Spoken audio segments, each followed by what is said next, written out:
Madame, Monsieur, bonjour. Merci de nous rejoindre à la une de l'actualité. Le président de la République appelle dans un message lu en son nom par le Premier ministre Nader El-Arbaoui à partir de Séville en Espagne à l'arrêt immédiat de l'agression sioniste barbare contre le peuple palestinien et à l'amélioration de la gouvernance pour une croissance équitable dans les pays en développement.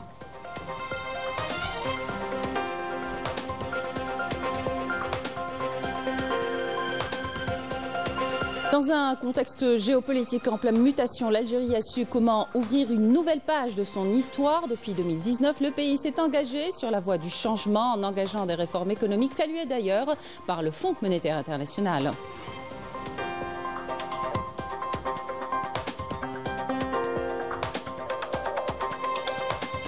Activité ministérielle dans ce journal avec la visite de travail du ministre de l'Habitat à Djelfa, au cours de laquelle il a procédé ce matin au lancement du projet d'un nouveau pôle urbain dans la commune de Djelfa.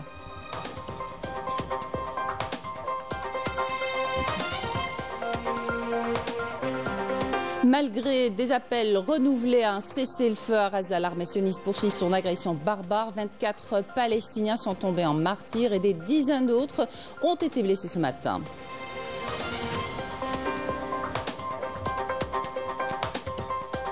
Il y a 67 ans, naissait la légendaire équipe du FLN qui a profondément marqué l'histoire du sport algérien en rend ce matin hommage à ces héros du ballon rond. Bienvenue à tous. Deuxième jour des travaux de la 4e conférence internationale sur le financement du développement à Séville en Espagne. À cette occasion, le président de la République appelle dans un message lu en son nom par le Premier ministre Nader El-Arbaoui à l'arrêt immédiat de l'agression sioniste barbare contre le peuple palestinien qui lutte pour ses droits légitimes et l'établissement d'un État palestinien avec El-Quds pour capitale. Le président de la République a indiqué dans son message que cette conférence intervient dans un contexte politique et économique instable. Elle offre l'occasion de réformer le financement pour soutenir la réforme de l'architecture financière internationale et lever les défis financiers qui entravent l'investissement. Le président de la République a souligné que le continent africain continue de faire face à des défis difficiles en raison de la rareté des ressources de financement et d'un fardeau de la dette qui s'aggrave, ce qui compromet l'efficacité de ses efforts de développement et limite sa capacité à atteindre la stabilité. Il appelle également à trouver un cadre de travail onusien pour combler les déficits d'endettement et proposer des solutions pratiques. Le président de la République appelle à donner la possibilité aux pays en voie de développement de gouverner les institutions financières mondiales. On écoute le Premier ministre Nader El-Arbaoui. La 4e conférence internationale sur le financement du développement se tient dans un contexte mondial marqué par le creusement de l'écart du développement entre les pays, l'augmentation du poids de la dette, les conséquences du changement climatique et l'exacerbation des conflits, notamment ce qui se passe dans le Moyen-Orient, particulièrement en Palestine et à Gaza, la meurtrie, qui subit une guerre d'extermination visant le peuple palestinien frère qui lutte pour son droit légitime à édifier un État palestinien avec El-Quds pour capitale. Nous espérons que cette conférence, qui se tient dans un contexte politique et économique instable et compliqué, soit un tournant décisif vers une nouvelle étape de l'action collective à travers l'élaboration de recommandations susceptibles de repenser le système financier mondial, lequel n'est plus en mesure de suivre les profondes mutations que connaît le monde et les besoins du développement durable.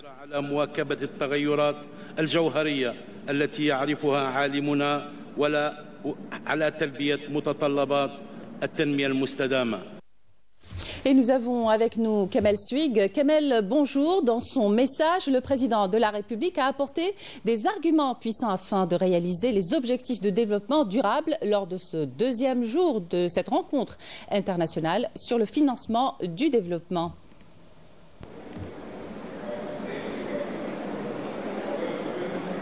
Bonjour Amina, eh bien, ce qui a marqué cette deuxième journée, c'est le discours du président de la République, Abdelmajid Tebboune. Il a été élu par le Premier ministre Nader El-Arbaoui. Le président de la République avait appelé la communauté internationale à réformer les instances financières internationales en impliquant davantage les pays en voie de développement. Le président de la République également a appelé à effacer la dette d'un certain nombre de pays, notamment les pays africains. Cette dette qui pénalise justement le financement des projets de développement développement. Le président de la République a appelé également la communauté internationale à se réveiller et mettre fin justement à ce génocide qui a trop duré dans la bande de Gaza. Hier, j'ai rencontré l'ambassadeur de Palestine aux Nations Unies qui me confiait que de la même façon que le réchauffement climatique n'attend pas, la famine n'attend pas, eh bien ce génocide dans la bande de Gaza, il n'attend pas, il a trop duré et il faudrait absolument que la communauté internationale prenne les choses au sérieux et commence à financer un plan de reconstruction de la bande de Gaza. Merci à vous pour tous ces détails. Et puis sachez que cette rencontre se tient dans un contexte particulièrement difficile pour l'aide au développement touchée de plein fouet par la réduction de l'aide humanitaire décidée par Donald Trump, qui a supprimé 83% des financements de programmes à l'étranger de l'Agence de développement, ce qui pourrait entraîner plus de 14 millions de morts supplémentaires d'ici 2030 parmi les plus vulnérables, dont un tiers d'enfants, selon une projection publiée ce mardi dans la prestigieuse revue médicale de Lancet. D'autres donneurs internationaux majeurs, principalement européens, comme l'Allemagne, la Grande-Bretagne ou la France, ont aussi annoncé des coupes dans leur budget d'aide étrangère. Ces dernières années, l'Algérie a connu une série de réformes structurelles majeures sur les plans économiques, diplomatiques et politiques, lui permettant de redéfinir son positionnement sur la scène régionale et internationale et lui offrant de nouvelles perspectives d'évolution. Rina Lerari. Dans un contexte géopolitique en pleine mutation, l'Algérie a su comment ouvrir une nouvelle page de son histoire. Depuis l'ascension du président de la République Abdelmadjid Tebboune à la magistrature suprême en décembre 2019, le pays s'est engagé sur la voie du changement. Sur le plan économique, l'Algérie a enregistré une croissance du PIB estimée à 4,2%, signe d'une reprise soutenue des activités économiques dans plusieurs secteurs clés. Dans le même élan, le pays a engagé une modernisation de ses infrastructures, notamment à travers la stratégie nationale des chemins de fer, perçue comme un levier essentiel de développement industriel et d'intégration continentale. Une transition économique accompagnée des soutiens accrus à l'industrie, à l'agriculture modernisée et à l'économie numérique. L'investissement dans le savoir et l'innovation a également été mis en avant avec la création d'écoles supérieures spécialisées en intelligence artificielle, l'encouragement à la recherche scientifique et le soutien à l'initiative entrepreneuriale.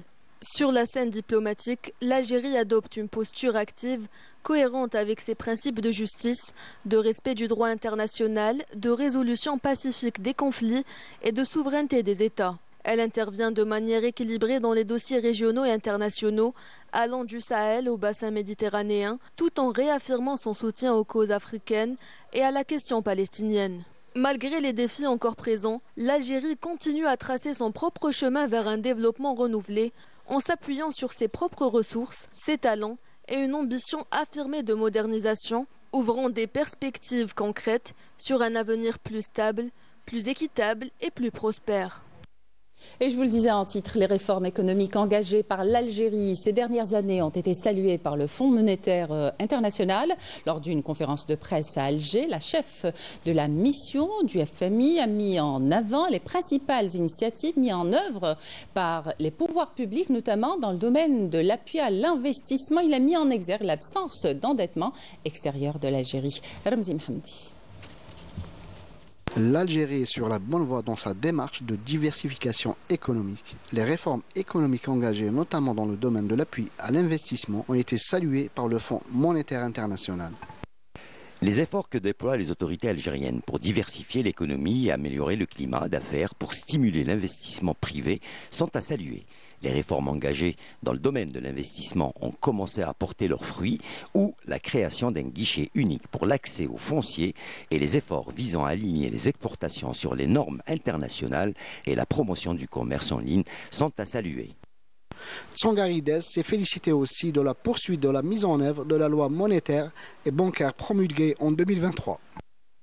La mission salue également les récentes réformes de la gouvernance et les efforts continus visant à renforcer le dispositif de lutte contre le blanchiment des capitaux et le financement du terrorisme, ainsi qu'à accroître la transparence et la responsabilité dans le secteur public. Le représentant du FMI a relevé par ailleurs que l'activité hors hydrocarbures maintient son dynamisme depuis 2024 avec une croissance de 4,2%. Selon le FMI, les perspectives à l'interne sont globalement positives, portées par une reprise progressive de la production d'hydrocarbures et où la croissance économique s'était établie en 2024 à 3,6%. En outre, les réserves de change en 2024 sont restées conséquentes à hauteur de 67,8 milliards de dollars, alors que l'inflation a connu une forte diminution, passant de 9,3 en 2023 à 4,1 en 2024.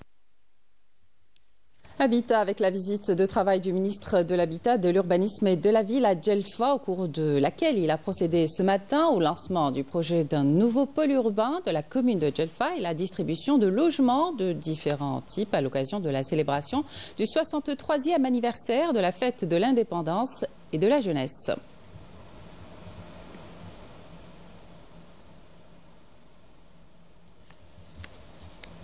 On écoute le ministre de l'Habitat.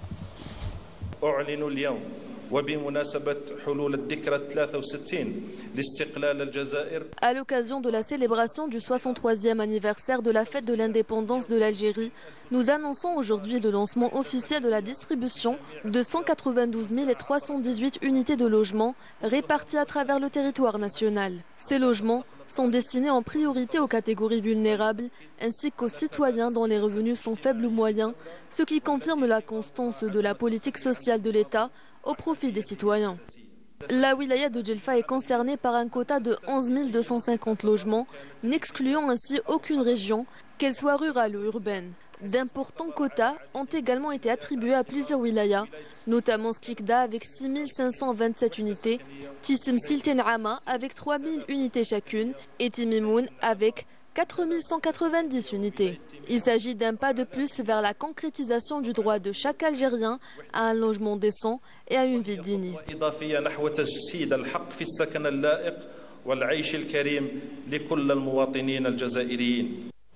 Dans l'actualité nationale également, le colloque international sur les crimes coloniaux en Afrique. La cérémonie d'ouverture a été présidée par le ministre des Moudjahidines et des ayants droit, accompagné d'une importante délégation officielle, des chercheurs, historiens, juristes venus de plusieurs pays amis, notamment la Palestine, le Venezuela et le Mali, prennent part à cette rencontre axée sur les mécanismes de reconnaissance et de réparation des crimes coloniaux.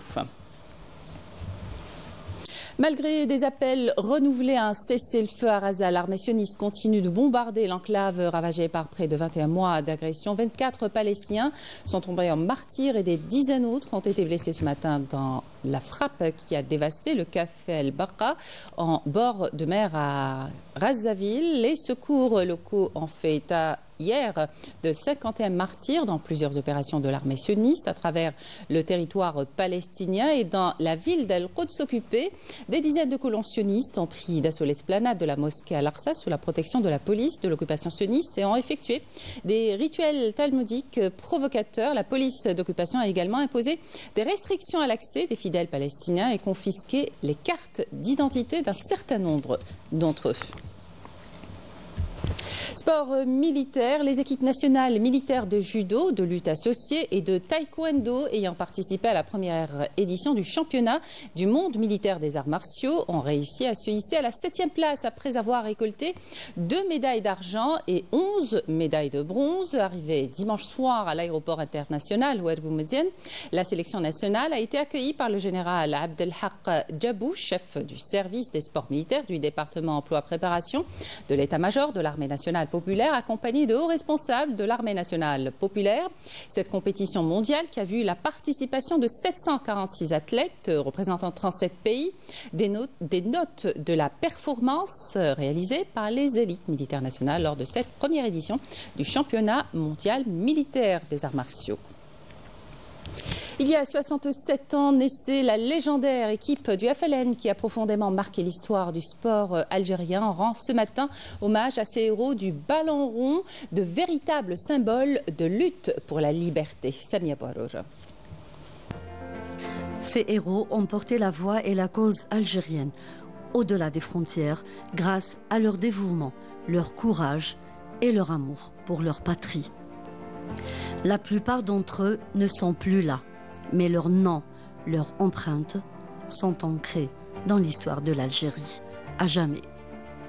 Mohamed Maouch, l'un des derniers survivants de la glorieuse équipe du FLN, il rend hommage à ses compagnons de lutte et à leur résistance. La glorieuse équipe combattante du FLN qui a fait connaître à travers le monde le peuple algérien et la révolution algérienne. Lorsqu'on sait que c'est Farhat Abbas a dit que l'équipe FLN de football a fait avancer la révolution de 10 ans.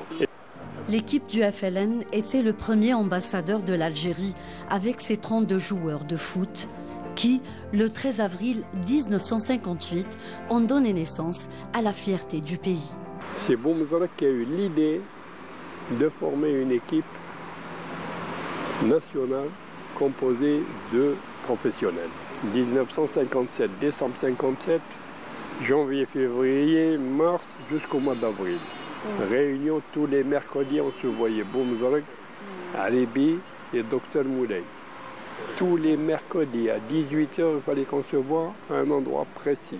Chaque année, au niveau de cette fédération de l'équipe du FLN, un grand hommage est organisé pour pérenniser le combat du peuple algérien pendant la fête de l'indépendance, dont un glorieux chapitre a été signé par ses joueurs. Célébrer le 67e anniversaire de la création de cette équipe en 1958, qui a porté la cause algérienne dans le monde entier. Et bien sûr, aujourd'hui, les 32 joueurs, une grande partie a disparu, parce que c'est le Sunnat al-Hayat.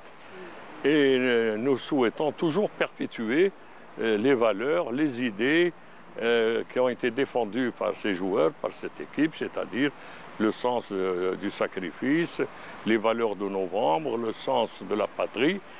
Missionnés de plaider la cause algérienne, ces militants ont tout abandonné pour répondre à l'appel de la patrie avec leurs balles aux pieds.